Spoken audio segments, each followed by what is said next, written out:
नमस्कार, स्वागत है आपका राज्यसभा टीवी में। मैं हूं आपके साथ अमृता चौरसिया। ये शुरुआत करते हैं सुर्खियों के साथ। कल शपथ लेंगे प्रधानमंत्री नरेंद्र मोदी। बिम्स्टेक देशों के प्रमुख भी कल होने वाले समारोह में होंगे शामिल। बंगाल में राजनीतिक हिंसा में मारे गए बीजेपी कार्यकर्ताओं के परिवार को भी शपथ ग्रहण में शामिल होने का न्योता।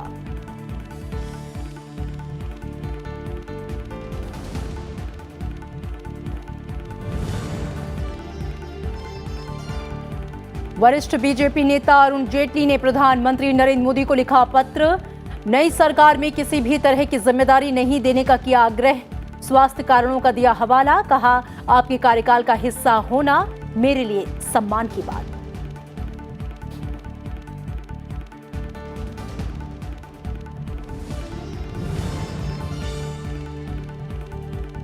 ओडिशा में लगातार 5वीं बार नवीन पटनायक ने संभाली राज्य की कमान।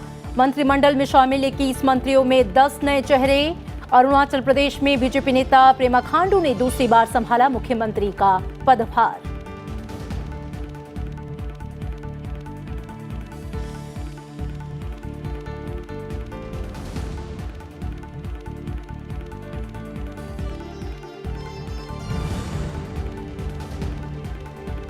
कांग्रेस नेताओं की लगातार कोशिशों के बावजूद इस्तीफे पर अड़े राहुल गांधी। पार्टी नेताओं का कांग्रेस अध्यक्ष के घर के बाहर इस्तीफा वापस लेने के लिए प्रदर्शन। राजस्थान पीसीसी ने पारित किया त्यागपत्र स्वीकार नहीं करने से जुड़ा प्रस्ताव।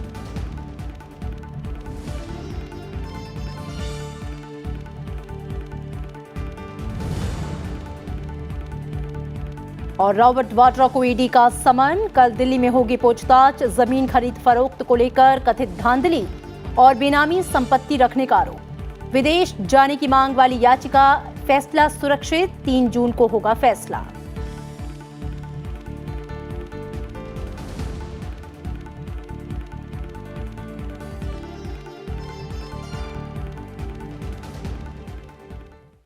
नरेंद्र मोदी कल शाम 7 बजे प्रधानमंत्री पद की शपथ लेंगे। राष्ट्रपति भवन के प्रांगण में शपथ ग्रहण की तैयारियां पूरी कर ली गई हैं। इस समारोह में विभिन्न क्षेत्रों के 6000 से ज्यादा लोगों के शामिल होने की संभावना है। एनडीए घटक दल के कई नेता भी दिल्ली पहुंच रहे हैं। प्रधानमंत्री के साथ कई मंत्रियों के भी शपथ लेने की संभावना है। सभी राज्यों के मुख्यमंत्रियों को समारोह में शामिल होने के लिए न्योता भेजा गया है। पश्चिम बंगाल में राजनीतिक हिंसा में मारे गए बीजेपी कार्यकर्ताओं के परिवार वालों को भी शपथ ग्रहण में शामिल होने का निमंत्रण मिला है। विदेशों से आने वाले प्रमुख मेहमानों की बात करें तो शंघाई सहयोग संगठन के अध्यक्ष और किर्गिस्तान के राष्ट्रपति सोरोनबाई जेनेबकोव के अलावा बिम्स्टेक देशों के सभी नेताओं ने भी प्रधानमंत्री नरेंद्र मोदी के कल होने वाले शपथ ग्रहण समारोह में शामिल होने की पुष्टि की है। शपथ ग्रहण में शामिल होने वाले राष्ट्राध्यक्षों का राष्ट्रपति रामनाथ कोविंद की ओर से भी विशेष स्वागत किया जाएगा। प्रधानमंत्री के साथ इन लोगों की अलग से द्विपक्षीय बैठकें भी प्रस्तावित हैं।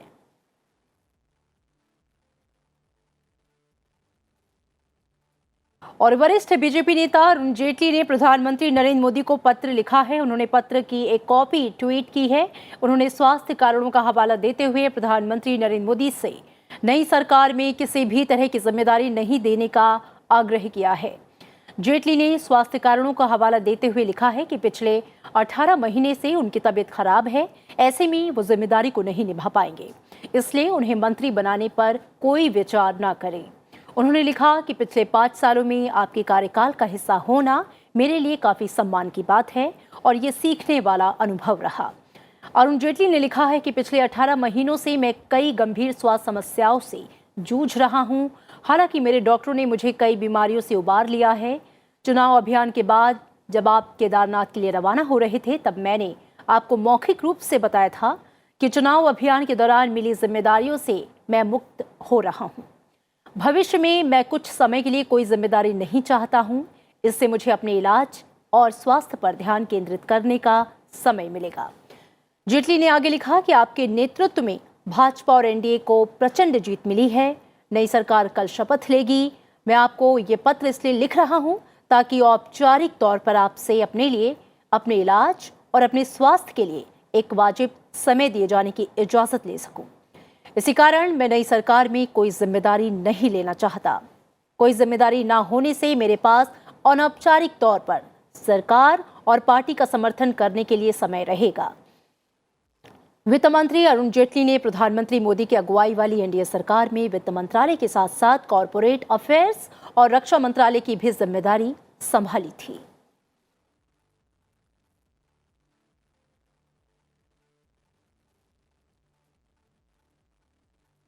और इस्तीफे पर अड़े कांग्रेस अध्यक्ष राहुल गांधी को मनाने की कोशिशें जारी हैं। आज भी राहुल गांधी के घर के बाहर नेताओं का तांता लगा रहा।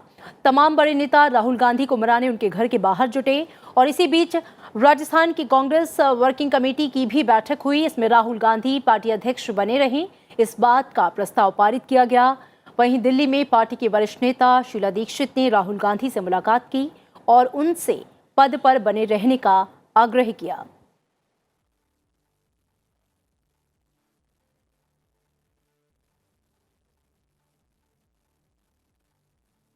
हम चाहते हैं कि वो कंटिन्यू करे, नहीं तो हमें बड़ा दुख होगा। अपने दुख को हमने बता दिया है, मैसेज दे दिया उनको। और हमारे संवाददाता मोहम्मद फाते टूपू राहुल गांधी के आवास के बाहर से हमारे साथ जुड़े हैं।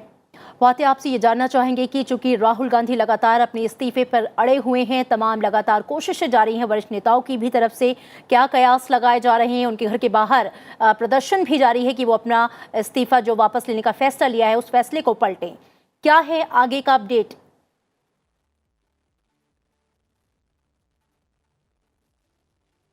अमृता, लगातार लोकसभा चुनाव में करारी शिकस्त के बाद कांग्रेस पार्टी के यहां पर मंथन का दौर जारी है। अटकल और असमंजस अभी भी बरकरार है। आज शीला दीक्षित जो कि दिल्ली कांग्रेस की मुखिया है, लाव लश्कर के साथ, वो कार्यकर्ताओं के लाव लश्कर के साथ यहां पर आई और राहुल गांधी से उन्होंने मुलाकात करने की कोशिश की, लेकिन राहुल गांधी ने उनसे मुलाकात नहीं की, लिहाजा उनको बैरंग वापस जाना पड़ा। तो लगातार राहुल गांधी अड़े हुए हैं कि उन्होंने एक बार इस्तीफा दे दिया तो वो पार्टी हित में उन्होंने इस्तीफा दिया, नैतिक जिम्मेदारी लेते हुए इस्तीफा दिया, लिहाजा बहुत मुश्किल ऐसा लग रहा है कि उस इस्तीफे को वापस लेंगे। ऐसे में कहा जा रहा है कि शायद उन्होंने 1 महीने का वक्त दिया है कि 1 महीने में आप नया अध्यक्ष ढूंढ लीजिए और वो जो नया अध्यक्ष होगा वो गांधी परिवार से अलग हट करके होगा। लेकिन पूरे कांग्रेस पार्टी, पूरे देश की में जहां जहां इनकी सरकारें हैं, जहां जहां इनके कार्यकर्ता हैं, उन सबका मानना है कि राहुल गांधी ही कांग्रेस का नेतृत्व कर सकते हैं। क्योंकि देखिए, अगर आप सदन के अंदर बात करेंगे, संसद के अंदर बात करेंगे, संसद के बाहर बात करेंगे, तमाम इनके जो बड़े दिग्गज नेता हैं वो चुनाव हार चुके हैं। ऐसे में 5 तारीख या 6 तारीख से जो लोकसभा का जो संभावित सत्र है वो भी शुरू होने वाला है। कांग्रेस पार्टी की रणनीति लोकसभा में क्या होगी इसका भी कोई खुलासा नहीं हुआ है। किस तरह से जनता के बीच में जाएंगे, किन मुद्दों को लेकर जाएंगे, इसका भी खुलासा नहीं हुआ है। लगातार राहुल गांधी पे ही लोगों का फोकस है, किस तरीके से वो पार्टी की बागडोर संभालेंगे। ऐसे में फिलहाल जो कार्य समिति की बैठक 25 तारीख को हुई थी, उसमें ये राहुल गांधी ने जब इस्तीफे की पेशकश की थी अमृता, तो जितने भी CWC के मेंबर थे उन सब ने खबर ये है कि इस्तीफा दे दिया था। उन्होंने कहा था कि अगर आप इस्तीफा देंगे तो हम भी इस्तीफा देंगे। तो कहीं ना कहीं तमाम जो दिग्गज नेता है, चाहे कार्यकर्ता है, पूर्व सांसद है, तमाम पदाधिकारी, उन सबका मानना है कि राहुल गांधी के अंदर ही इस वक्त नाजुक दौर से गुजर रही है। अब सबसे बड़ा प्रश्न यही है कि राहुल गांधी अपना फैसला वापस लेते हैं या नहीं। शुक्रिया इस बातचीत के लिए। कर्नाटक में कांग्रेस जेडीएस सरकार पर संकट और दोनों पार्टियों में मतभेद की खबरों के बीच राज्य के मुख्यमंत्री कुमारस्वामी और उप मुख्यमंत्री जी परमेश्वर के बीच बैठक हुई। इस बैठक में कांग्रेस के राज्य प्रमुख दिनेश गुंडू राव, मंत्री DK शिवकुमार, कांग्रेस नेता KC वेणुगोपाल और पूर्व CM सिद्धरामैया भी शामिल हुए।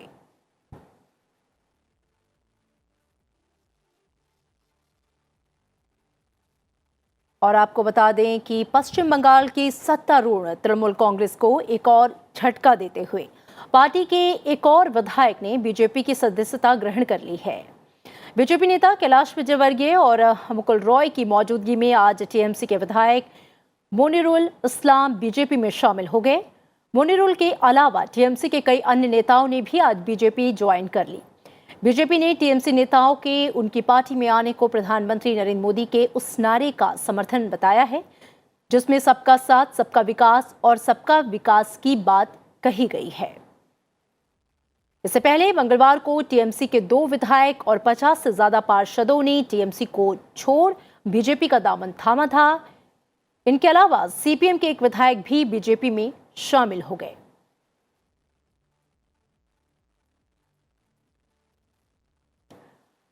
और इसके साथ ही बीजू जनता दल के प्रमुख नवीन पटनायक आज लगातार 5वीं बार ओडिशा के मुख्यमंत्री के रूप में उन्होंने कार्यभार संभाल लिया। भुवनेश्वर में आयोजित एक भव्य समारोह में राज्यपाल प्रोफेसर गणेशी लाल ने उन्हें पद और गोपनीयता की शपथ दिलाई।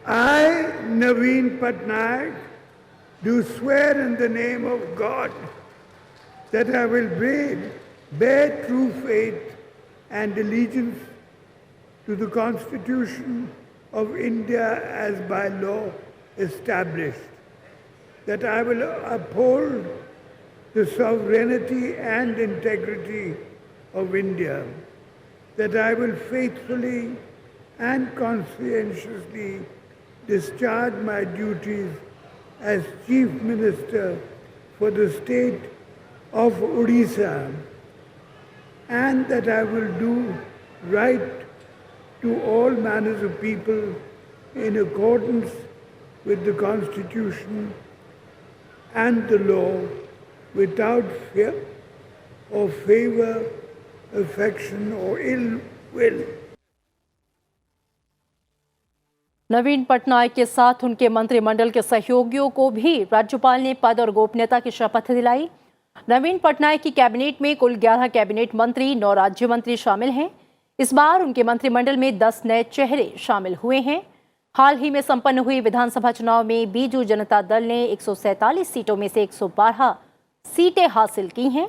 नवीन पटनायक ने इससे पहले 2000, 2004, 2009 और 2014 में राजभवन में सादे तरीके से शपथ ग्रहण किया था।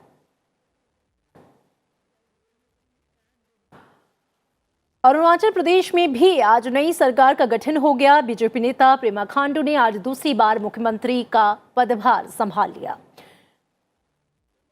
आपको बता दें कि राजधानी ईटानगर में डोरजी खांडू कन्वेंशन सेंटर में राज्यपाल ब्रिगेडियर बीडी मिश्र उन्हें पद और गोपनीयता की शपथ उन्होंने दिलाई।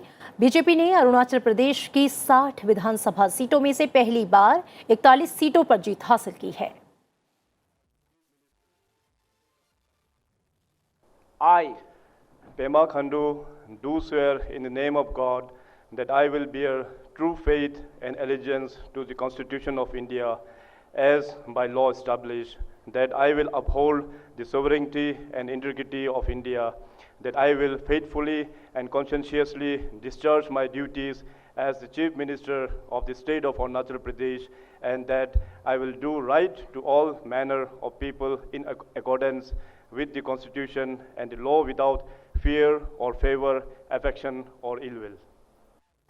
लोकसभा चुनाव में जीत दर्ज करने के बाद राज्यसभा के कई सांसदों ने इस्तीफा दिया है। बीजेपी के राष्ट्रीय अध्यक्ष अमित शाह और पार्टी के वरिष्ठ नेता रविशंकर प्रसाद राज्यसभा से उन्होंने इस्तीफा दे दिया है। इन्हीं के साथ डीएमके नेता कनिमोझी ने भी राज्यसभा की सदस्यता से इस्तीफा दिया है। हाल ही में संपन्न हुए लोकसभा चुनाव में अमित शाह ने गुजरात के गांधीनगर संसदीय क्षेत्र से चुनाव जीता है। अमित शाह ने पहली बार लोकसभा चुनाव जीता है। इससे पहले वो अगस्त 2017 में संसद के उच्च सदन के लिए निर्वाचित हुए थे। वहीं रविशंकर प्रसाद बिहार की पटना साहिब सीट से उन्होंने कांग्रेस उम्मीदवार शत्रुघ्न सिन्हा को हराकर लोकसभा में वो पहुंचे हैं। डीएमके की कनिमोझी ने तमिलनाडु के थोटुकुडी लोकसभा सीट से चुनाव लड़ा था और जीत दर्ज की थी।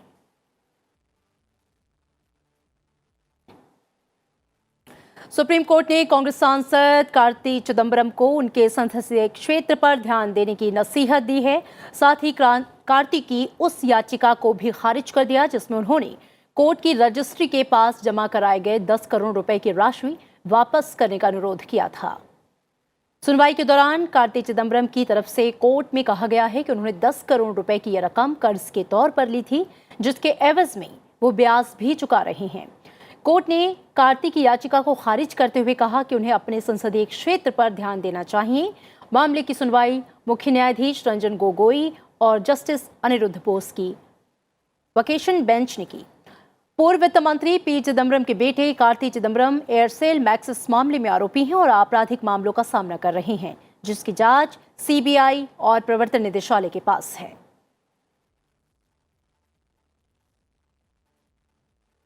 और देश भर के मदरसों और गुरुकुल में दी जा रही शिक्षा को रेगुलेट किए जाने की मांग को लेकर दायर याचिका पर दिल्ली हाई कोर्ट ने केंद्र सरकार को नोटिस जारी कर जवाब मांगा है। दिल्ली हाई कोर्ट ने इस मामले में अल्पसंख्यक मामलों के मंत्रालय और मानव संसाधन विकास मंत्रालय को नोटिस जारी कर जवाब मांगा है। कोर्ट ने मंत्रालयों से मदरसों की तरफ से जारी किए जाने वाले सर्टिफिकेट्स को लेकर जानकारी मांगी है। साथ ही सभी मान्यता प्राप्त और गैर मान्यता प्राप्त मदरसों और गुरुकुलों की जानकारी जुटाने को लेकर भी जवाब देने को कहा है। मामले से जुड़ी अगली सुनवाई 8 जुलाई को होगी। दरअसल कोर्ट में एक याचिका दायर की गई थी जिसमें मदरसों और गुरुकुलों में दी जाने वाली शिक्षा का विनियमन करने की मांग की गई है।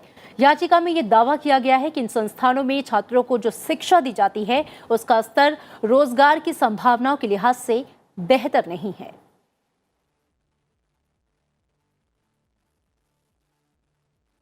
और प्रवर्तन निदेशालय ने रॉबर्ट वाड्रा को फिर पूछताछ के लिए तलब किया है। वाड्रा को गुरुवार सुबह 10:30 बजे एजेंसी के अधिकारियों के समक्ष पेश होने के लिए कहा गया है।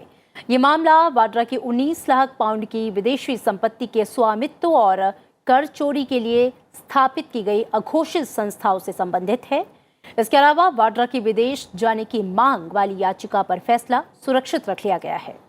इस मामले में राउस एवेन्यू कोर्ट 3 जून को फैसला सुनाएगा।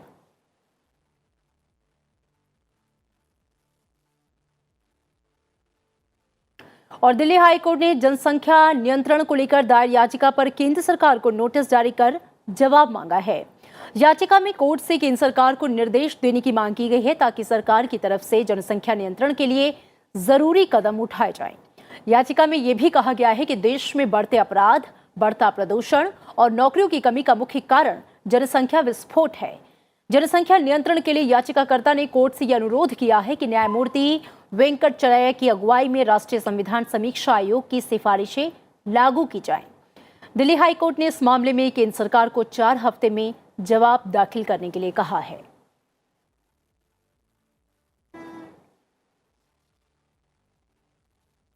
नीति आयोग नई सरकार के लिए आर्थिक एजेंडे पर काम कर रहा है और इसमें दीर्घकालीन सतत वृद्धि हासिल करने और निवेश को गति देना शामिल है। ये बातें नीति आयोग के उपाध्यक्ष राजीव कुमार ने राज्यसभा टीवी संवाददाता नीलू व्यास के साथ खास बातचीत में कही।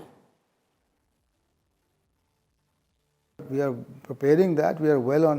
We are really focused on preparing a vision, which is for 2047, and where we want the economy, and we are trying to lay out, the contours of what the size of the economy would be, what's the sort of rate of growth that we require for that, and which are the sectors, which will grow, and what will be our share in the world trade, etc., etc. So that's a project that we are undertaking. You know that we did one for the strategy for New India at 75, which is the economy for 2022. So that document is already ready. That's with the government, and there are several suggestions, recommendations there already for this government to act upon. You talked about the challenges, and I think I did mention the challenge, which is that one of the biggest challenges is, for example, for me, apart from investment and agriculture that I mentioned, is to tackle malnourishment in the country. A very large percentage, almost about 36% of our children are undernourished, and 50% of our women are anemic. And I think that's one very big challenge that Niti Aayog. और नीति आयोग के उपाध्यक्ष राजीव कुमार से हुई इस पूरी बातचीत को आप देख सकते हैं हमारे विशेष कार्यक्रम टू द पॉइंट में आज रात 10 बजे। 5 जून को विश्व पर्यावरण दिवस मनाने के लिए सरकार जोर शोर से तैयारियां कर रही है। पिछले साल विश्व पर्यावरण दिवस के समारोह की मेजबानी भारत ने की थी, जिसके तहत कई कार्यक्रम आयोजित किए गए थे।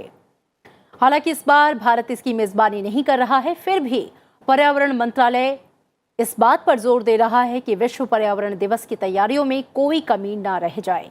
इसी कड़ी में कई फिल्मी हस्तियों की सहभागिता से भी गायक शान की आवाज में आज वायु प्रदूषण एक गाना जारी किया गया, जिसके जरिए लोगों में पर्यावरण को लेकर जागरूकता फैलाने पर जोर दिया जाएगा। कार्यक्रम का मकसद ज्यादा से ज्यादा लोगों तक इस गाने को पहुंचाना था। Even when we are not the host, the scale should not get reduced. We need to continuously work at the same scale, at the same level, with the same intensity if we really want to solve this problem.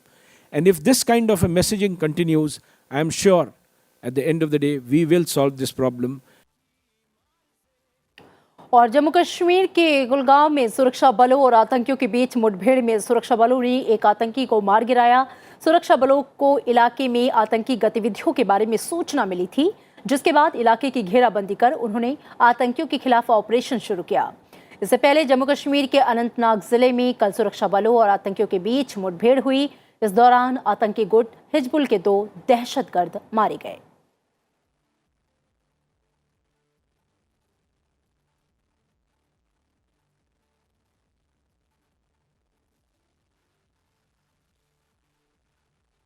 उपराष्ट्रपति M Venkaiah Naidu ने आज दिल्ली के Carmel convent की 12वीं कक्षा की छात्राओं के साथ संवाद किया। उपराष्ट्रपति ने शिक्षा के महत्व पर जोर देते हुए कहा कि हर घर में लड़की का शिक्षित होना जरूरी है, क्योंकि उसी से पूरा परिवार शिक्षित होता है। उन्होंने कहा कि हर स्कूल को हमारे देश की परंपराओं के साथ देश के लिए कुर्बान हुए शहीदों के बारे में भी पता होना चाहिए, इसलिए उन्हें किताबों में शामिल किया जाना चाहिए। इस मौके पर उपराष्ट्रपति ने कहा कि देश तरक्की की राह पर तो है, लेकिन उसके सामने गरीबी और अशिक्षा जैसी चुनौतियां भी हैं, जिसके लिए सबको साथ मिलकर काम करना होगा। इस मौके पर उन्होंने नरेंद्र मोदी सरकार के 5 साल के कार्यकाल की तारीफ भी की। उन्होंने कहा कि सरकार ने बेटी बचाओ बेटी पढ़ाओ आंदोलन की शुरुआत की और उसमें सफलता हासिल की।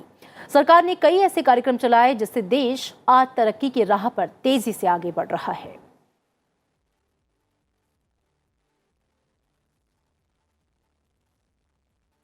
अपनी आलिफ और दोज़ख फिल्मों से चर्चा में रहे जैगम इमाम अपनी तीसरी फिल्म के साथ तैयार हैं। नक्काश नाम से फिल्म इस शुक्रवार सिनेमाघरों में आ रही है।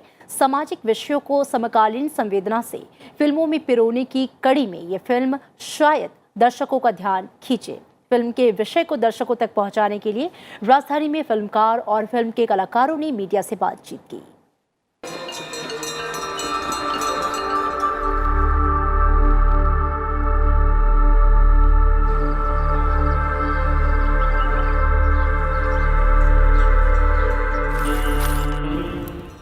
पत्रकार से फिल्मकार बने निर्देशक जैगम इमाम की तीसरी फिल्म नक्काश सिनेमाघरों में प्रदर्शन के लिए तैयार है।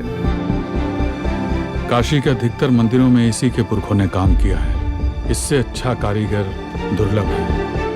नफरत छोड़ो, शांति और प्रेम की राह पर चलो के संदेश के साथ बनी ये फिल्म समाज को अहम संदेश देती है। निर्देशक जैगम इमाम का कहना है कि नक्काश फिल्म मानवीय मूल्यों और देश में भाईचारे की वास्तविक तस्वीर दिखाती है। अभी तक हम सिर्फ बात करते कि हिंदू मुस्लिम भाई भाई, हिंदू मुस्लिम ये और वो तमाम रिश्तों के बारे में जो बात होती है, ये उससे एक स्टेप आगे की फिल्म है। ये फिल्म मंदिर के अंदर, मंदिर के गर्भगृह में खड़े एक मुसलमान की कहानी है। वहाँ से ये कहानी शुरू होती है। तो मुझे लगता है ये एक फिल्म अपने आप में आज के ज़माने में 21वीं सदी के भारत में हिंदू मुस्लिम रिश्तों को एक बहुत अलग तरीके से व्यक्त करती है। नक्काश फिल्म एक ऐसे कलाकार की कहानी है जिसे उसके समुदाय के लोग उसके काम की वजह से उपेक्षित नजरों से देखते हैं। फिल्म में मुख्य भूमिका में एयरलिफ्ट, जॉली एलएलबी जैसी फिल्मों में उम्दा अभिनय का परिचय दे चुके इनामुल हक और कुमुद मिश्रा हैं। साथ ही फिल्म में शारिब हाशमी भी हैं। मैं बेसिकली कहा जाए तो एक मेथड एक्टर हूँ और किसी भी किरदार को करने से पहले, मतलब महीनों पहले मैं उसकी तैयारी में घुस जाता हूँ। तो शूटिंग से पहले मैं बनारस गया, उनके साथ रहा, उनसे सीखा, उनके साथ खाना पीना, तो एक जीवन जिया मैंने कुछ दिन तक।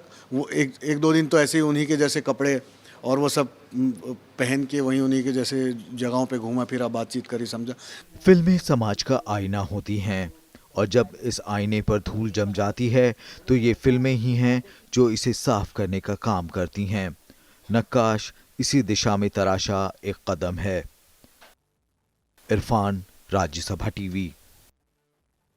देश के कई हिस्सों में इन दिनों गर्मी का सितम जारी है। भीषण गर्मी से कई जगहों पर लोगों का जीना मुहाल हुआ है। तेज धूप की वजह से लोगों का घर से बाहर निकलना दूभर हो गया है। पंजाब, हरियाणा, दिल्ली, उत्तर प्रदेश, राजस्थान में गर्मी चरम पर है तो तेलंगाना में लू का कहर जारी है। कई जगहों पर रिकॉर्ड तापमान दर्ज किया गया। मौसम विभाग ने कई राज्यों में अलर्ट भी जारी किया है। आंध्र प्रदेश और तेलंगाना में गर्मी और लू से अब तक कई लोगों की जान जाने की खबर है। तेलंगाना में राज्य सरकार ने लू की स्थिति को देखते हुए हर स्कूलों में 11 जून तक ग्रीष्मकालीन अवकाश घोषित कर दिया है।